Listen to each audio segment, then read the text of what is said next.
നമ്മളെല്ലാവരും ഇഷ്ടപ്പെടുന്ന ഒരു സ്ഥലമുണ്ട്. അതെ, നമ്മുടെ സ്വന്തം കോഴിക്കോട് ബീച്ച്. സൂര്യാസ്തമയത്തിൻ്റെ സൗന്ദര്യം കാണാനും കാറ്റ് ആസ്വദിക്കാനും മനസ്സിന് ശാന്തമാകാനും ആയിരക്കണക്കിന് ആളുകൾ ഇവിടെ എത്തിച്ചേരുന്നു. പക്ഷെ ഒരൊറ്റ ചോദ്യം, നമ്മൾ ഈ ബീച്ചിനെ എങ്ങനെ പരിചരിക്കുന്നു എന്നതാണ്. നമ്മൾ കസ്റ്റമറിനോട് പ്രത്യേകം പറയേണ്ടത്, നിങ്ങൾ വലിച്ചെറിയരുത്. എല്ലാവരും എത്ര പറഞ്ഞാലും ഒരാളല്ലേ രണ്ടാളെങ്കിലും എന്തായാലും പുറത്തിട്ടിട്ടേ പോകും. കുട്ടികളെ പമ്പേഴ്സ് വരെ ബാസ്ക്കറ്റിലിട്ടിട്ടാണ് പോകുന്നത്. അതിന് ഒരു സാധനം വെച്ചിരുന്നത് നല്ല കാര്യം. നിങ്ങളുടെ ഈ പ്രൊജക്ട് സുലൈമാൻ എന്നതിൽ ഇനിഷ്യേറ്റീവ് എടുക്കാനുള്ള റീസൺ എന്താണ്? റീസൺ സിമ്പിളാണ്. നമ്മൾ താഹിറിൻ്റെ ഒരു വീഡിയോയിൽ ചെറിയ കുട്ടികൾ ഇവിടെ ഓടി നടക്കുന്ന എലീനെ അതെന്താന്ന് പോലും പറയാണ്ട് കൗതുകം കൊണ്ട് പിടിക്കുന്നുണ്ട്. അപ്പോൾ അത് അവിടെ ആ എലി വരാനുള്ള കാരണം ഇവിടെ നമ്മളിട്ട വേസ്റ്റാണ്. ആ എലി കാരണം ആ കുട്ടിക്ക് ഒരു രോഗം വന്നിട്ടുണ്ടെങ്കിൽ അതിന് ഉത്തരവാദിയും നമ്മൾ ഓരോരുത്തരാണെന്നാണ് പറയുന്നത്. അപ്പോൾ ഇത് നമ്മൾ ഉത്തരവാദിത്തമായിട്ട് നമ്മൾ ക്ലീൻ ചെയ്യേണ്ടത് നമ്മളെ ബീച്ചിൽ നമ്മുടെ കുടുംബത്തോടൊപ്പം എന്ന് വെച്ചിട്ടുണ്ടെങ്കിൽ എനിക്ക് ഫ്യൂച്ചറിൽ എൻ്റെ കുടുംബത്തിനെ കൂട്ടിയിട്ട് ഇവിടെ വന്ന് സേഫായിട്ട് ഭക്ഷണം കഴിച്ച് പോകാനുള്ള ഒരു സംസ്കാരം നിലനിർത്തണമെങ്കിൽ ഞാൻ ഇതിന് മുന്നിട്ടിറങ്ങണം, അല്ലെങ്കിൽ നമ്മൾ ഓരോരുത്തരും ഇതിന് മുന്നിട്ടിറങ്ങണം എന്നുള്ളൊരു ബോധ്യം സ്വമേധയാ ഉണ്ടായതുകൊണ്ട്.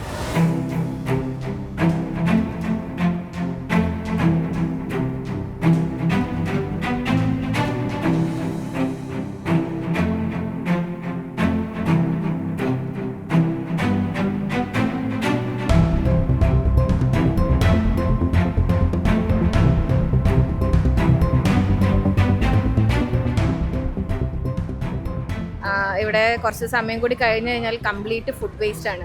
ഫുഡ് വേസ്റ്റ് മാത്രമല്ല, പ്ലേറ്റ്സ് ആയിക്കോട്ടെ, പേപ്പർ കപ്സ്, ഐസ്ക്രീം സ്റ്റിക്സ്, അങ്ങനെ കംപ്ലീറ്റ് ഇവിടെ വേസ്റ്റ് ആണ് വരുന്നത്. അപ്പം അത് കഴിഞ്ഞ് കുറച്ച് സമയം കഴിയുമ്പോഴേക്കും പിന്നെ എലികളെ ശല്യമായി. ഇതേ പ്ലേസിലാണ് നമ്മൾ പിറ്റേ ദിവസം ക്ലീൻ ചെയ്തിട്ടുണ്ട് ഇല്ല, പക്ഷേ വന്നിട്ട് ഇവിടുന്ന് ഭക്ഷണം കഴിക്കുന്നത്. നമ്മൾ മാത്രമല്ല, പല സ്ഥലങ്ങളിൽ വരുന്ന കുട്ടികളടക്കമുള്ളവർ. ഒന്ന് നമ്മളെ ബീച്ചാണ്, നമ്മൾ നോക്കിയില്ലെങ്കിൽ വേറെ ആരും നോക്കാനാ? ഒരു പ്രാവശ്യം പറയുമ്പോൾ പെട്ടെന്ന് ആളുകൾക്ക് ഇതിനോട് റെസ്പോൺസ് ചെയ്യണം ഒരു നിർബന്ധമില്ല. നമ്മളിത് കണ്ടിന്യൂസ് ആയിട്ട് ചെയ്യാനാണ് ഉദ്ദേശിക്കുന്നത്. അടുത്ത വീക്ക് നമ്മൾ ചെയ്യുന്നുണ്ട്.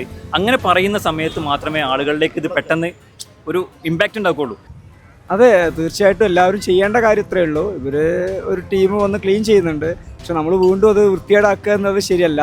ഇതിന് ഒരുപാട് ഡസ്റ്റ്ബിന്നുകൾ വെച്ചിട്ടുണ്ടാവും. അപ്പോൾ നമ്മുടെ കഴിയുന്നതും നമ്മുടെ മാലിന്യങ്ങൾ ആ ഡസ്റ്റ്ബിന്നിൽ കഴിയുന്നതും നിക്ഷേപിക്കുക.